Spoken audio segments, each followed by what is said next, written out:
क्या जातियां जन्म पे आधारित थी या फिर कर्म पे आधारित थी? क्या ब्राह्मण लोग श्रेष्ठ होते हैं और बाकी सब लोग अछूत होते हैं? इस बात में कितनी सच्चाई है, आज की इस वीडियो में इन्हीं बातों पर विश्लेषण करने वाले हैं और आपको बताने वाले हैं कि इन बातों में कितनी सच्चाई है। जो लोग भी इस बात को मानते हैं और कहते हैं कि ब्राह्मण जन्म से श्रेष्ठ होते हैं, इस बात में क्या लॉजिक है, ये बातें जानेंगे इस वीडियो में। नमस्कार, मेरा नाम है अरुण गौतम और आप देखना शुरू कर चुके हैं धाकड़ टीवी। सबसे पहला सवाल, जो लोग कहा करते हैं कि जातियां जन्म से नहीं बल्कि कर्म पे आधारित होती है, ऐसा कहने वाले लोग बिल्कुल ही गलत कहते हैं। उन्हें धर्म ग्रंथों का कोई भी ज्ञान नहीं होता है, क्योंकि जातियां कर्म पे नहीं बल्कि जन्म से आधारित होती है। जो लोग भी इस बात को कहते हैं कि जातियां जन्म से नहीं कर्म पे आधारित है, वो लोग कभी भी धर्म ग्रंथों को नहीं पढ़े हैं।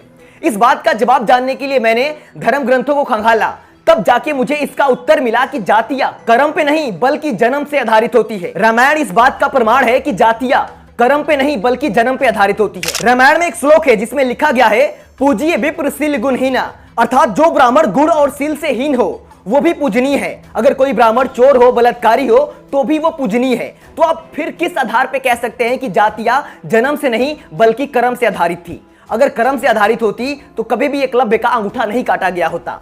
जातियां धर्म ग्रंथों के अनुसार जन्म से आधारित है, ना कि कर्म से आधारित है। धर्म ग्रंथों की माने तो ब्राह्मण श्रेष्ठ होते हैं, लेकिन दुनिया क्या कहती है इनके बारे में वो भी मैं सुनाऊंगा इन्हीं लोगों के मुंह से। सुनिए पहले। नंबर 1, जो भीख मांग करके खाए वह सबसे ऊंची जाति है, उसे कहते हैं ब्राह्मण। और जो छीन करके खाए वह दूसरे नंबर की जाति है, उसे कहते हैं क्षत्रिय। और जो हेरा फेरी करके खाए वह तीसरे नंबर की जाति है, उसे कहते हैं वैश्य। और जो मेहनत करके उत्पादन करके खाए वह सबसे नीची जाति है, शूद्र। जितनी मेहनत कड़ी होती जाएगी जितनी मेहनत कड़ी होती जाएगी उतनी ही जाति नीची चली। बिल्कुल इस बाबा ने सही बात कही। जो भीख मांगकर खाए वो सबसे ऊंची जाति, और जो जितनी मेहनत करता जाए वो उतना ही नीची जाति कैसे हो सकता है? सोचने वाली बात है ये। मुझे लगता है कि जन्म से ही ब्राह्मण नीच पैदा होते हैं। उनकी बुद्धि की क्षमता इतनी नहीं होती है कि वो लोग बहुजनों का कभी मुकाबला कर सके। हमारे देश के SC ST OBC वर्ग के लोगों का मुकाबला कभी भी हमारे देश के ब्राह्मण लोग नहीं कर सकते। इसी वजह से इन लोगों ने धर्म ग्रंथों में अपने आप को सर्वश्रेष्ठ बताया।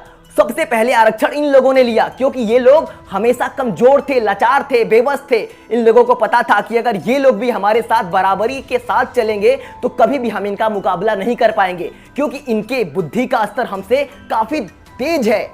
आप देखे होंगे कि दलित समाज के लोग किसी भी परिस्थिति में पैदा होते हैं, चाहे वो गरीब से गरीब स्थिति में पैदा हो, चाहे वो गांव में पैदा हो, लेकिन वो अपनी काबिलियत की दम से कहां से कहां पहुंच जाते हैं। छोटे से गांव से निकलकर शहरों की बुलंदियों तक को चूमते हैं।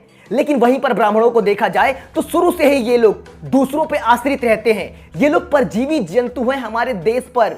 हमेशा ये लोग दूसरे पर आधारित रहते हैं, क्योंकि इन लोग हमेशा मानसिक रूप से विकलांग पैदा होते हैं। इन लोगों में क्षमता नहीं है कि ये लोग संघर्ष करके कुछ प्राप्त कर सके, इसलिए हमेशा ये लोग धोखाधड़ी से हर चीज ग्रहण करने की कोशिश करते हैं। अगर ब्राह्मणों में काबिलियत होती तो कभी भी वो लोग कटोरा लेके भीख नहीं मांगते भगवान के नाम पर। काबिलियत हमेशा बहुजनों में होती है। जन्म से श्रेष्ठ हमेशा बहुजन समाज के लोग पैदा होते हैं। वो किसी भी परिस्थिति में पैदा हो, वहां से निकलने की क्षमता उनमें होती है। लेकिन ब्राह्मण लोग बिना सहारे के 1 इंच नहीं हिल सकते, इसलिए उन लोगों ने धर्म ग्रंथों में खुद को सर्वश्रेष्ठ बताया।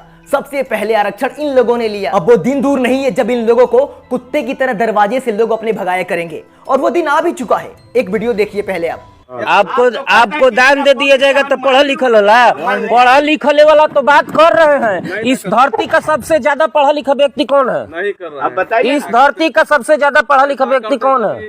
ऐसा विचार नहीं होता आपको। आप बताइए, इस धरती का सबसे बात किए पढ़ने लिखने पर, इस धरती का सबसे पढ़ा लिखा व्यक्ति कौन है? धरती का पूरा धरती का पढ़ा लिखा व्यक्ति सबसे विद्वान व्यक्ति कौन है? भारत विद्वान है। तो आप पूछ रहे हैं तो वो ब्राह्मणवाद को मानते ही नहीं है, वो देवता पितर को मानते नहीं है। धरती के सबसे ज्यादा पढ़ा लिखा व्यक्ति तो हम पढ़ रहे हैं, तो क्यों माने? संसार जितना दिन हमारे बाबा दादा नहीं पढ़े थे उतना दिन मान रहे थे कि भगवान होते हैं। संसार में धर्म नाश नहीं होगा, धर्म चलबे करे। धर्म नहीं चलेगा। ठगों का धर्म है, ठगों का। अब तारा लोग धर्म का मतलब क्या होता है? 2-4 को शराब दे दो लोग। आप जो बच्चा बोलिएगा तो आशीर्वाद देंगे साधु, आशीर्वाद देंगे। अब करके खाने वाला लोग साधु बनने चला, गाड़ी से घूमता लोग बुझा था जे। तो देखा आपने किस तरह से कुत्ते की माफिक भगाया गया इन लोगों को। जैसे जैसे हमारे देश के लोग जागरूक होते रहेंगे, जैसे जैसे लोग बाबा साहब के विचारों को पढ़ेंगे, अशोक सम्राट के बारे में जानेंगे, गौतम बुद्ध के बारे में जानेंगे, वैसे वैसे ब्राह्मणवाद का अस्तित्व तो धीरे धीरे खत्म होता जाएगा। बाकी इस वीडियो के बारे में आपकी जो भी राय हो कमेंट बॉक्स में हमें जरूर बताएं, और ऐसी ऐसी वीडियो से अवगत होते रहने के लिए सब्सक्राइब कर लीजिए धाका टीवी। फिर मिलेंगे आपसे अगली वीडियो में किसी अगले टॉपिक पर।